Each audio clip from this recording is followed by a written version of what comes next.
नमस्कार दोस्तों, यदि आप भी भारत और ऑस्ट्रेलिया के बीच खेले जा रहे तीसरे टेस्ट मुकाबले के तीसरे दिन का खेल देखकर खुश हुए हैं, तो हमारी इस वीडियो को एक लाइक जरूर कीजिएगा दोस्तों। आज की हमारी इस वीडियो का लाइक टारगेट सिर्फ 500 लाइक्स का है। तो दोस्तों, वीडियो को दिल से लाइक जरूर करें दोस्तों।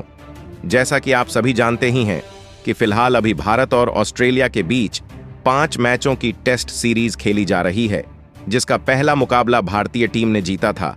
और फिर एडिलेड में खेला गया। दूसरा टेस्ट मुकाबला ऑस्ट्रेलिया ने जीतकर सीरीज में 1-1 की बराबरी कर ली है और अब दोनों ही टीमों के बीच तीसरा टेस्ट मुकाबला खेला जा रहा है, जिसमें तीसरे दिन भारतीय बल्लेबाजों ने कमाल का प्रदर्शन करते हुए ऑस्ट्रेलियाई गेंदबाजों के परखच्चे उड़ाकर रख दिए। तो दोस्तों, बताने जा रहे हैं आपको भारत और ऑस्ट्रेलिया के बीच खेले जा रहे तीसरे टेस्ट मुकाबले के तीसरे दिन का पूरा रोमांचक हाईलाइट। उससे पहले यदि आपने अभी तक हमारे चैनल को सब्सक्राइब नहीं किया है तो सब्सक्राइब जरूर करें, ऐसे ही क्रिकेट की अपडेट पाते रहने के लिए। तो दोस्तों, भारत और ऑस्ट्रेलिया के बीच 5 मैचों की टेस्ट सीरीज का तीसरा टेस्ट मुकाबला गाबा के मैदान में खेला जा रहा है, जहां टॉस ऑस्ट्रेलिया की टीम ने जीता और टॉस जीतकर पहले बल्लेबाजी करते हुए पहली पारी में 328 रनों का स्कोर बनाया था, जिसके बाद भारतीय टीम बल्लेबाजी करने मैदान में उतरी और दूसरे दिन का खेल खत्म होने तक भारतीय टीम ने स्कोर बोर्ड पर 461 रन लगा दिए थे, जहां पंत 62 रन बनाकर तो वहीं के एल राहुल 38 रन बनाकर क्रीज पर जमे हुए हैं, जिसके साथ ही भारतीय टीम ने ऑस्ट्रेलिया के ऊपर 133 रनों की लीड बना ली है। और आज तीसरे दिन का खेल शुरू हुआ और दोनों ही बल्लेबाज टीम के स्कोर को आगे बढ़ाने के लिए मैदान में उतरे और इनके कंधों पर आज के इस मुकाबले में भारतीय टीम की पारी को आगे ले जाने की जिम्मेदारी थी। जहां ऑस्ट्रेलिया के गेंदबाज चाहते थे कि भारतीय टीम के जल्द से जल्द विकेट निकाले जाए, लेकिन पंत और केएल राहुल ने ऐसा होने नहीं दिया, क्योंकि आज यह दोनों ही बल्लेबाज अलग ही मूड में नजर आ रहे थे। उनकी बल्लेबाजी देखकर ऐसा लग रहा था जैसे कि वह पैवेलियन से ही सेट होकर आए हों और उन्होंने आते से ही ऑस्ट्रेलिया के गेंदबाजों पर कहर बरपाना शुरू कर दिया और देखते ही देखते टेस्ट मुकाबले को उन्होंने कब T20 में बदल दिया, पता ही नहीं चला। जहां दिन के 5वें ओवर में जोश हेजलवुड की गेंद को बाउंड्री के पार चौके के लिए भेजकर पंत ने टीम के स्कोर को तेजी से आगे बढ़ाना शुरू कर दिया था और इसके बाद भी उनके साथी बल्लेबाज के एल राहुल का बल्ला आज फिर रुकने का नाम नहीं ले रहा था। जहां अपनी घातक बल्लेबाजी से इस खिलाड़ी ने 7वें ओवर की तीसरी गेंद पर मिचेल स्टार्क को शानदार चौका लगाते हुए सिर्फ 40 गेंदों में ही अपना अर्धशतक पूरा कर लिया था। उनकी ऐसी बल्लेबाजी देखकर ऑस्ट्रेलिया की टीम के होश उड़ चुके थे और उनके गेंदबाजों ने पसीने छोड़ दिए थे। उन्हें समझ नहीं आ रहा था कि क्या किया जाए, क्योंकि इन दोनों ने तो अपनी विस्फोटक बैटिंग से टहलका मचाकर रख दिया था। इन दोनों का बल्ला रुकने का नाम ही नहीं ले रहा था। तो वहीं इसके बाद तूफानी बल्लेबाजी कर रहे ऋषभ पंत ने भी मिचेल मार्श की गेंद पर एक बेहतरीन छक्का ठोका और अपने शतक को पूरा किया। साथ ही भारतीय टीम के स्कोर को भी 550 रनों के पार पहुंचाया। जहां एक तरफ से पंत का बल्ला आग उगल रहा था, तो वहीं दूसरी तरफ के एल राहुल अपने अलग ही अंदाज में बल्लेबाजी कर रहे थे और एक के बाद एक चौके की झड़ी लगाते हुए इन्होंने भारतीय टीम के स्कोर को 550 रनों के पार पहुंचाया। आज भारतीय टीम को जिस साझेदारी की जरूरत थी, वह ऋषभ पंत और के एल राहुल की इस जोड़ी बनाकर दिखाई थी। एक तरफ से के एल राहुल गेंदबाजों की कुटाई कर रहे थे, तो वहीं ऋषभ पंत भी उनका बखूबी साथ निभा रहे थे। उनकी अद्भुत बल्लेबाजी का आज लुफ्त पूरा स्टेडियम उठा रहा था।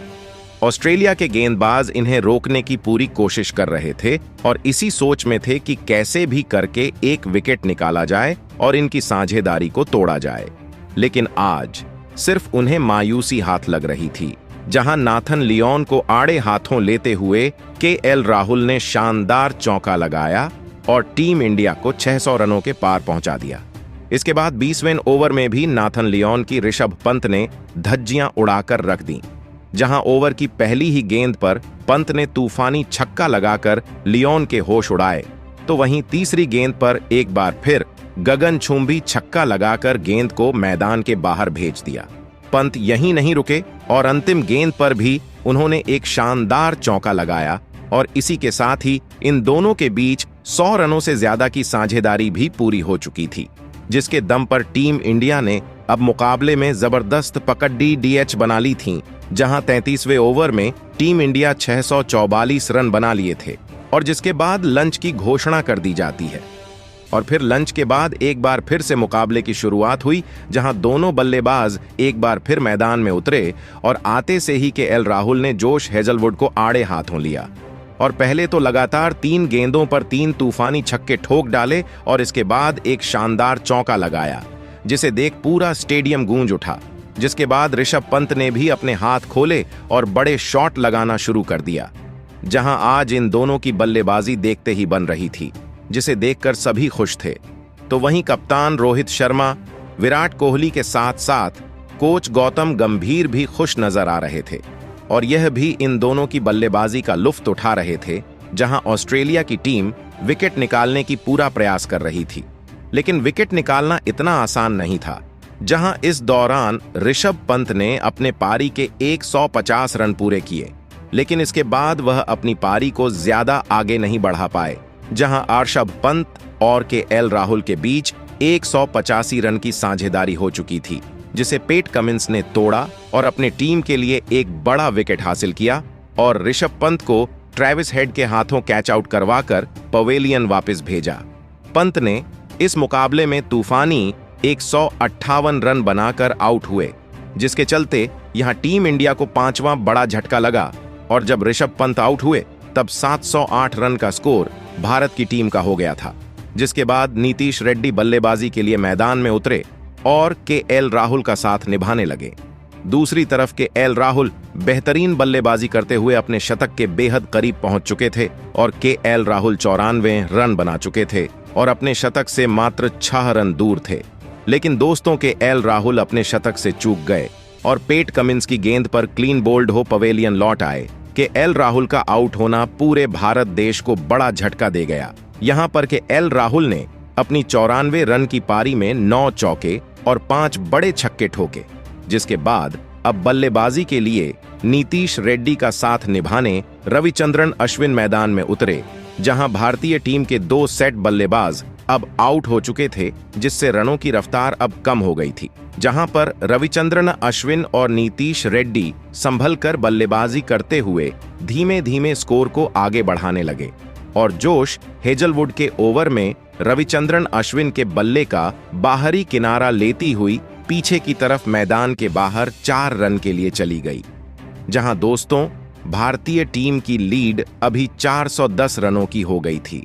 और अब रविचंद्रन अश्विन और नीतीश रेड्डी पर पूरा दारोमदार था, यहां से और कोई विकेट ना गिरने देने का और स्कोर को अच्छे से आगे लेकर जाने का। लेकिन दोस्तों यहां नीतीश रेड्डी और रविचंद्रन अश्विन के बीच यह साझेदारी आगे बढ़ पाती, उससे पहले ही अश्विन के रूप में टीम इंडिया को 7वां झटका लगा और रविचंद्रन अश्विन बड़ा शॉट खेलने के लिए गए, लेकिन गेंद ऊपर को उठ गई और पैट कमिंस ने कैच पकड़कर उन्हें आउट किया, जिसके चलते भारत की टीम अपने 7 बड़े विकेट खो चुकी थी। हालांकि भारत के पास अब बढ़त अच्छी थी, ऐसे में भारतीय टीम के ऊपर प्रेशर कुछ भी नहीं था। अब दोस्तों नीतीश रेड्डी का साथ निभाने के लिए आकाशदीप मैदान में उतरे और इन दोनों ने मिलकर साझेदारी को संभालना शुरू किया, जहां इन दोनों बल्लेबाजों ने भारत की लीड को सबसे पहले तो 450 रन के पार पहुंचाया। लेकिन दोस्तों आकाशदीप ज्यादा देर तक भारतीय टीम के स्कोर को आगे नहीं बढ़ा पाए और कुछ ही देर बाद जोश हेजलवुड की गेंद पर एलबीडब्ल्यू आउट होते हुए अपना विकेट गंवा बैठे। आपको बता दें आकाशदीप 17 रन बनाकर आउट हुए, जिसके बाद नीतीश रेड्डी का साथ निभाने के लिए जसप्रीत बुमराह मैदान में उतरे और उन्होंने आते से ही एक छक्का लगाया और अपना खाता खोला। तो वहीं नीतीश रेड्डी का बल्ला जमकर बोल रहा था और वह हर ओवर में चौके और छक्के लगा रहे थे,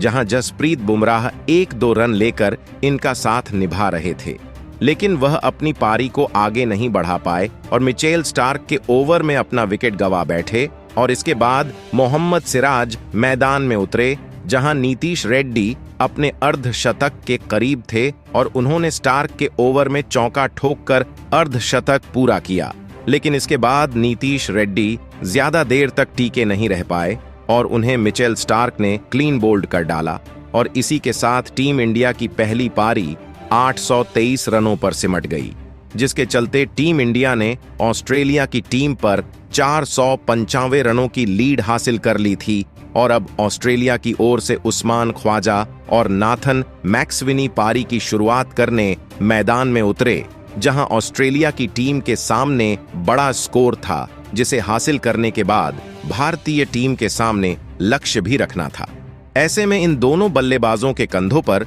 अपनी टीम को तूफानी विस्फोटक अंदाज में शुरुआत दिलाने की बहुत बड़ी जिम्मेदारी थी और संभल कर बल्लेबाजी करने की जरूरत थी और अपनी टीम को बेहतरीन शुरुआत दिलाना था। लेकिन टीम इंडिया के स्टार तेज गेंदबाज जसप्रीत बुमराह ने उस्मान ख्वाजा को अपने जाल में फंसा लिया और आउट करते हुए भारतीय टीम को बड़ी सफलता दिलाई। बुमराह ने गेंद को हल्की से अंदर की तरफ घुमाई, जिसे उस्मान ख्वाजा समझने में पूरी तरह से नाकामयाब रहे। नतीजा यह रहा कि गेंद उनके पैड से सीधे जा टकराई और उन्हें एलबीडब्ल्यू होकर पवेलियन का रुख करना पड़ रहा, जिसके बाद स्मिथ बल्लेबाजी के लिए मैदान में उतरे और मैक्सविनी का साथ निभाने लगे।